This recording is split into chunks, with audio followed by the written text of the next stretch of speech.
उसके घर में कभी भी धन दौलत की कोई कमी नहीं होगी। आप लोग बागेश्वर वाले बाबा और एक युवक की एक छोटी सी वार्तालाप को अंत तक जरूर देख लीजिएगा। उसके बाद मुझे आपसे कुछ भी कहने की जरूरत नहीं पड़ेगी। आप सब कुछ समझ चुके होंगे। आप इधर उधर की वीडियो देखते रहते हैं और आपको लोग बहका रहते हैं, लेकिन आज जो है वास्तव में आप समझेंगे कि वीडियो में आपको कुछ ना कुछ जरूर हासिल हुआ है। तो चलिए वीडियो को शुरू करते हैं। है बागेश्वर धाम।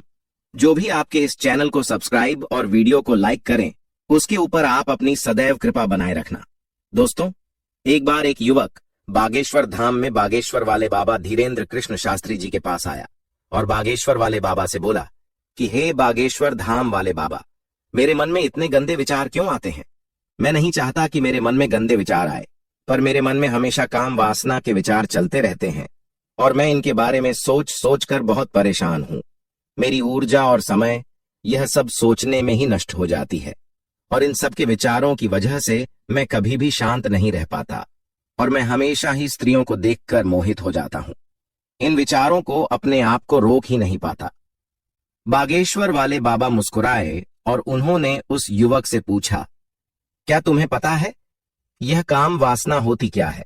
फिर लड़के ने उत्तर दिया और कहा, हे बागेश्वर बाबा, मैं यह तो नहीं जानता कि काम वासना होती क्या है, पर हां, यह जो भी है बहुत बुरी चीज है। फिर बागेश्वर वाले बाबा ने उस युवक से कहा कि सबसे पहले तो तुम्हें यह समझना है कि प्राकृतिक रूप से जो भी चीज हमारे अंदर है वह बुरी नहीं है। हमारे जीवन में उसकी कुछ ना कुछ जरूरत है। वासना कोई बुरी बात नहीं है। यह तो हमारे मन की एक भावना है जो हमें किसी ना किसी चीज की कमी का एहसास करवाती है और फिर हम उस चीज को पाने के लिए उस चीज की तरफ आकर्षित हो जाते हैं। जैसे अगर तुम्हारे पास धन की कमी है तो तुम में धन पाने की वासना उत्पन्न हो जाएगी। तो वासना कुछ और नहीं, बस एक प्रकार की कमी है जो कि एक प्रकार की जरूरत का एहसास है, और जब यह जरूरत शारीरिक हो तो हम इसे काम वासना का नाम देते हैं। युवक ने बागेश्वर वाले बाबा को कहा कि गुरुजी, मुझे काम वासना का मतलब तो समझ में आ गया, पर आप मुझे यह बताइए कि यह आती कहां से है और कैसे आती है। बागेश्वर वाले बाबा ने कहा कि काम वासना कहीं से आती नहीं है, यह तो हमारे अंदर ही होती है और इसका होना तो जरूरी भी है, तभी तो मानव जाति का विस्तार होगा। युवक ने कहा, जब यह हमारे अंदर ही है और जरूरी भी है तो फिर लोग इसे गलत क्यों बोलते हैं? बागेश्वर बाबा ने कहा कि यही तो समस्या है। लोगों ने काम वासना को गलत तरीके से सोच लिया है, इसे छिपाने की, दबाने की कोशिश करते हैं। काम वासना गलत नहीं है, बल्कि काम वासना का गलत तरीके से प्रयोग करना गलत बात है। लोग जिससे प्रेम करते हैं बस उसी के लिए जीने लग जाते हैं, उसे पाना ही अपना लक्ष्य बना लेते हैं और उसी के बारे में हमेशा सोचते रहते हैं, पर यह सब गलत है। बागेश्वर वाले बाबा ने युवक से कहा, क्या तुम्हें पता है जानवरों में भी काम वासना होती है?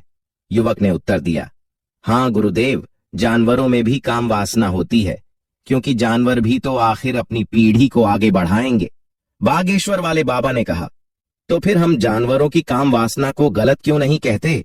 युवक ने कहा, मुझे नहीं पता महात्मा, आप ही मुझे बताइए। बागेश्वर वाले बाबा ने कहा कि जानवर अपनी काम वासना का प्रयोग आनंद प्राप्ति के लिए नहीं करते, वह तो सिर्फ संतान उत्पन्न करने के लिए ही काम वासना का उपयोग करते हैं।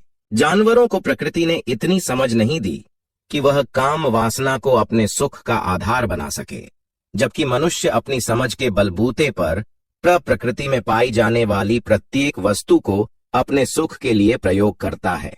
हम इंसानों ने ही काम वासना को अपने सुख का साधन बना लिया है, जबकि प्रकृति ने तो हमें अपने वंश को आगे बढ़ाने के लिए दिया था, लेकिन इंसानों ने इसे अपने जीवन का परम लक्ष्य बना रखा है और इस तरह से काम वासना का भी लगाम हो जाना गलत है। युवक ने पूछा, गुरुजी जी, यह काम वासना हम पर हावी क्यों होती है? तब बागेश्वर वाले बाबा धीरेन्द्र कृष्ण शास्त्री ने कहा कि सुनो, अब जो मैं तुम्हें बताऊंगा उसे तुम ध्यान पूर्वक सुनना। काम वासना का सारा खेल तुम्हें समझ आ जाएगा, तुम्हें तुम्हारे सारे सवालों का जवाब मिल जाएगा। बस तुम्हें ध्यान से सुनकर समझना है। एक बार की बात है, एक आश्रम में गुरु और उनके शिष्य रहा करते थे, जो रोजाना आश्रम के बाहर स्थित गांव में भिक्षा लेने के लिए जाते थे। उस आश्रम का एक शिष्य जिस गांव में भिक्षा लेने जाता था, उस रास्ते में एक नदी पड़ती थी। एक दिन उसने देखा कि एक लड़का पेड़ के पीछे छिपा है। वह उस लड़के के पास गया और उससे जाकर बोला, भाई, तुम इस पेड़ के पीछे छिपकर क्या देख रहे हो? लड़के ने कहा, अरे, तुझे नहीं दिख रहा कि मैं क्या देख रहा हूं? तब शिष्य ने नदी की तरफ देखा तो वहां पर कुछ लड़कियां पानी भर रही थीं। वह लड़कियां 1415 साल की होंगी। तब उसने उस लड़के से कहा, अरे भाई, वहां पर तो लड़कियां पानी भर रही हैं, इसमें छिपकर देखने वाली क्या बात है? तब वह लड़का शिष्य की तरफ देखकर उससे कहता है, अरे पागल, तुम्हें दिखाई नहीं दे रहा कि कैसे यह परियां नदी से पानी निकाल रही हैं? जरा उनकी अदाओं को तो देखो, उनके कोमल शरीर को देखो, उनकी पतली कमर को देखो, और उनके बाल उनकी कमर पर कैसे लहरा रहे हैं, मानो सुंदरता बिखरी पड़ी हो। शिष्य ने फिर नदी की तरफ देखा और इस बार वह इससे देखता ही चला गया। उसे किसी भी बात का कोई डर नहीं था, लेकिन अब वह छिपने लगा और उन लड़कियों को देखने लगा।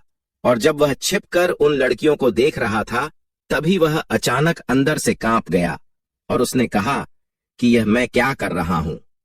मैं जो कर रहा हूं वह सही नहीं है, मुझे यहां से चले जाना चाहिए।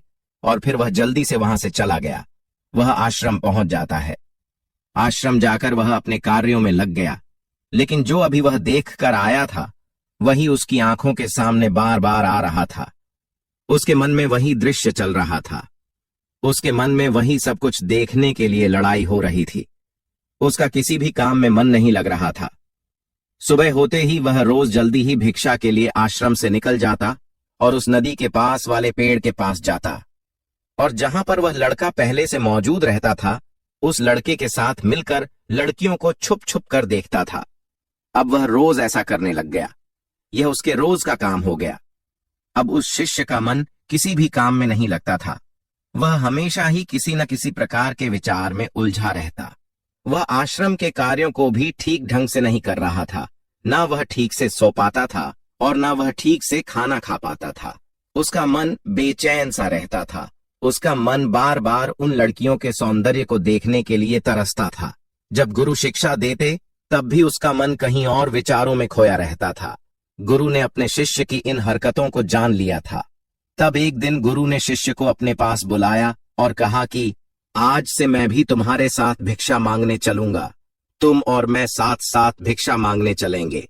तभी शिष्य गुरु को मना करते हुए बोला, नहीं गुरुदेव, आप परेशान क्यों हो रहे हो? मैं अकेला ही ठीक से भिक्षा मांग सकता हूं। गुरु ने शिष्य से कहा कि ठीक है, तुम अकेले ही भिक्षा मांगने जाओ। शिष्य तुरंत वहां से भिक्षा मांगने के लिए निकल गया।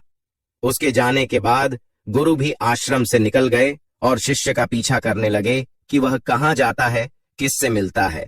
यह सब देखने के लिए उसके पीछे पीछे चलने लगे। थोड़ी दूर जाने के बाद गुरु ने देखा कि उनका शिष्य एक लड़के के साथ एक पेड़ के पीछे अपराधी की तरह छिपा हुआ है और छिपकर कुछ देख रहा था।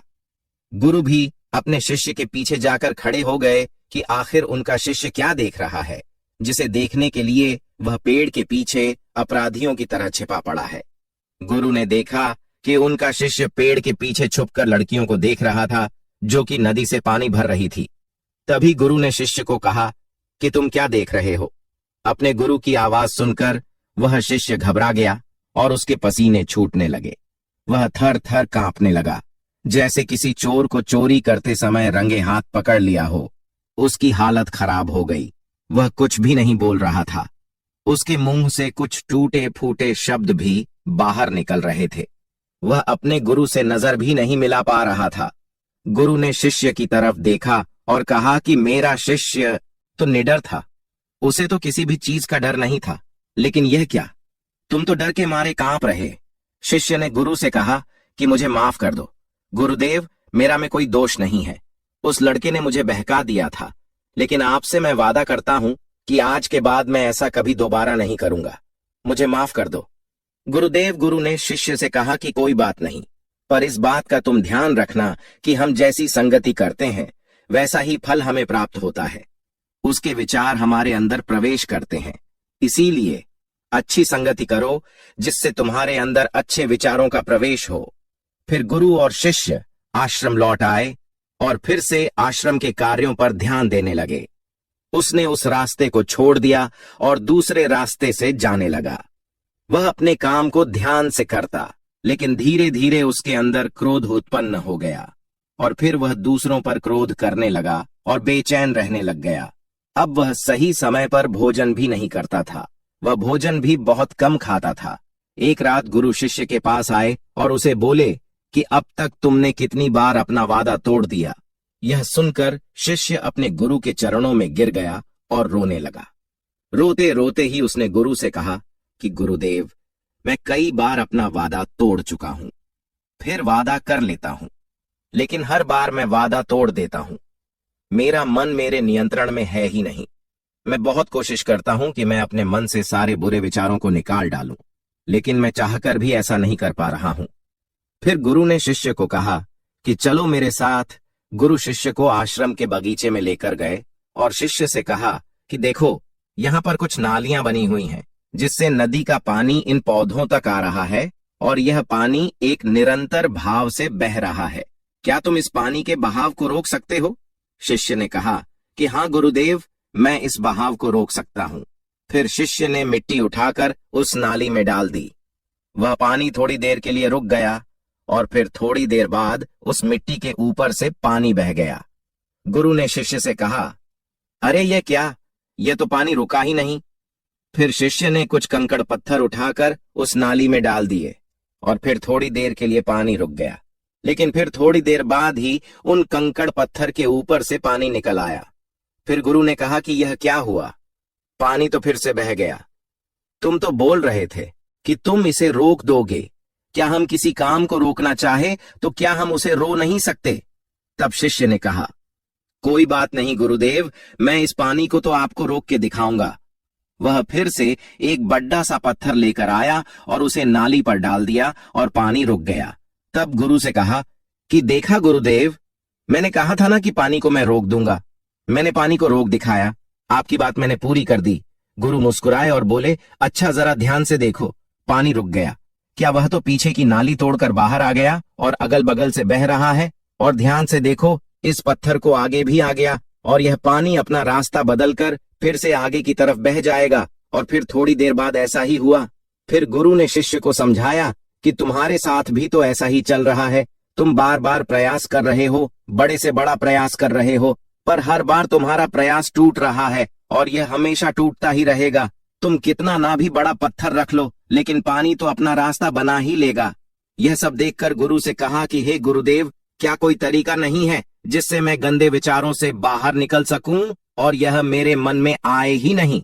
गुरु शिष्य को एक नदी के पास ले गए जहां से उस बगीचे में पानी आ रहा था। गुरु ने शीशे से कहा, वह पानी इसी नदी से जा रहा है। अगर हम यहीं से उस रास्ते को बंद कर दें जहां से पानी बगीचे में जा रहा है, अब क्या हम पानी को रोक नहीं सकते?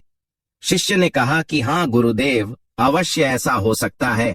मैं इस पानी को यहीं से बंद कर देता हूँ, तब आगे की नाली में पानी जाएगा ही नहीं और फिर बगीचे में पानी जाएगा ही नहीं। फिर से नदी से जाने वाले रास्ते को बहुत मेहनत करके पत्थर और मिट्टी डाल डाल कर बंद कर दिया और गुरु से कहा कि गुरुदेव, मैंने पानी को बंद कर दिया है, अब यह पानी बगीचे में जाएगा ही नहीं। तब गुरु ने कहा कि अगर बगीचे में नहीं जाएगा तो पेड़ पौधों को पानी कहाँ से मिलेगा? उन पेड़ पौधों को तो पानी की आवश्यकता है और उन पेड़ पौधों में कुछ पेड़ पौधे तो ऐसे हैं जिनको रोज पानी की आवश्यकता है। वह तो मुरझा कर मर ही जाएंगे, उनका क्या होगा? पानी तो हमें खोलना ही होगा। शिष्य ने गुरु की बात सुनकर वापस नदी से जाने वाले पानी का रास्ता खोल दिया। तब गुरु ने शिष्य से पूछा कि अगर हम इस नदी के पूरे पानी को बगीचे की तरफ मोड़ दें तो क्या होगा? तब शिष्य ने जवाब दिया कि गुरुदेव, वहां पर जितने भी पेड़ पौधे हैं वह गलक नष्ट हो जाएंगे, वहां पर कुछ नहीं बचेगा। फिर गुरु मुस्कुराए और बोले, तुम इस बात को समझो कि हमें किसी भी चीज को रोकना नहीं है, बस हमें हमेशा संतुलन बनाए रखना है। कम पानी से भी पौधे नष्ट होते हैं और ज्यादा पानी से भी पौधे नष्ट होते हैं। हमारा जीवन संतुलन से ही चलता है। गुरु ने शिष्य से कहा कि अगर तुम्हें कहूं कि तुम आम के बारे में मत सोचो तो तुम्हारे मन में सबसे पहले किसका चित्र आएगा? शिष्य ने कहा कि गुरुदेव, मेरे मन में तो पहला चित्र आम का ही आएगा। गुरु ने कहा कि जब हम गंदे विचारों को जबरदस्ती रोकने का प्रयास करते हैं तो वह और मजबूती के साथ हमारे अंदर प्रवेश करते हैं और ज्यादा हमारे अंदर उठते हैं। इसीलिए हमें उन्हें कभी भी दबाने की कोशिश नहीं करनी चाहिए। फिर गुरु ने शिष्य को जाते हुए कहा कि हमारे गंदे विचार बुरे लोगों की संगति करने की वजह से भी आते हैं। कई बार क्या होता है कि कामुकता हमारे अंदर होती नहीं है, लेकिन कुछ अश्लील लोगों के साथ रहने की वजह से यह हमारे अंदर हावी हो जाती है। फिर शिष्य ने कहा कि गुरुदेव आप सही कह रहे हैं, मैं अपने मार्ग से भटक गया था। फिर वह शिष्य उस रात बहुत ही चैन की नींद सोया। सुबह अपने कार्यों को पूरे मन से किया और फिर सुबह वह भिक्षा लेने के लिए उसी रास्ते से गया जहां वह लड़का आज भी पेड़ के पीछे छुपकर उन लड़कियों को देख रहा था। वह शिष्य नदी पर गया जहां वह लड़कियां पानी भर रही थीं। उसने उन लड़कियों से पानी मांगा। उन लड़कियों में से एक लड़की ने उसे पानी पिलाया और उस सन्यासी शिष्य के चरण छुए। शिष्य ने उसे आशीर्वाद दिया कि तुम्हारा कल्याण हो। उसका मन सकारात्मक ऊर्जा से भर गया। उसके चेहरे पर मुस्कान आ गई थी, जैसे कि उसे कुछ खोया हुआ वापस मिल गया हो। वह वापस अपने रास्ते से जाने लगा। तभी पीछे से वह लड़का आ गया जो पड़ के पीछे छुपा हुआ था। वह शिष्य के पास आया और बोला कि क्या बात है, आज तो तुमने नजदीक से दर्शन कर लिए, तुम तो मुझसे भी आगे निकले। तब शिष्य ने कहा कि हम हमेशा दूसरे के दर्शन करने में ही व्यस्त रहते हैं, अपने दर्शन कर ही नहीं पाते। तुम कब तक इस पेड़ के पीछे छुपते रहोगे? किसी को पसंद करते हो तो उससे बोल दो, अगर वह भी तुम्हें पसंद करती है, और शादी कर लो। पर उससे पहले तुम कुछ बन जाओ तथा अपने आप को पहचान लो। ऐसे अपना समय बर्बाद मत करो। फिर वह लड़का रोज उसे मिलने लगा और उस लड़के ने नदी पर जाना छोड़ दिया। और फिर वह लड़का अपने जीवन में कुछ बनने के लिए संघर्ष करने लगा। तो तुमने देखा संगति का असर क्या होता है। अपनी संगति बदलो, अपने विचार बदलो। बागेश्वर वाले बाबा ने युवक से पूछा कि क्या तुम्हें तुम्हारे सारे सवालों का जवाब मिल गया? तब युवक ने कहा कि हाँ महात्मा जी, आपका बहुत बहुत धन्यवाद। तब बागेश्वर वाले बाबा ने युवक से कहा कि जब तुम्हारे मन में गंदे विचार आए तब आप अपने आप को दोषी मत मानो। यह शरीर है और यह सब इसमें हजारों वर्षों से सीखा है। यह केवल तुम्हारे सोच लेने से, शपथ लेने से यह टूटने वाला नहीं है, लेकिन तुम्हारे पास वह शक्ति है और वह ऊर्जा है जिसका तुम्हें संतुलन बनाए रखने के लिए उपयोग करना है। तुम एक जीवित ऊर्जा हो जो कुछ भी अनुभव करने के लिए स्वतंत्र हो, जो कुछ निर्माण करने के लिए स्वतंत्र है। इसीलिए तुम अपने आप को पहचानो दोस्तों। यदि बागेश्वर धाम वाले बाबा और एक व्यक्ति की यह छोटी सी वार्तालाप आपको समझ में आई और अच्छी लगी तो प्लीज बिना कहे आप हमारे छोटे से चैनल को सब्सक्राइब करें, जिससे आपकी और हमारी दोनों की मदद हो सके और हमारा समाज हमेशा आगे बढ़ता रहे, जिसमें आप और हम दोनों लोग सहयोगी बने। दोस्तों, आपको यह कहानी कैसी लगी हमें कमेंट करके जरूर बताना और ऐसी ही और कहानियों के लिए सब्सक्राइब का बटन जरूर से दबा देना।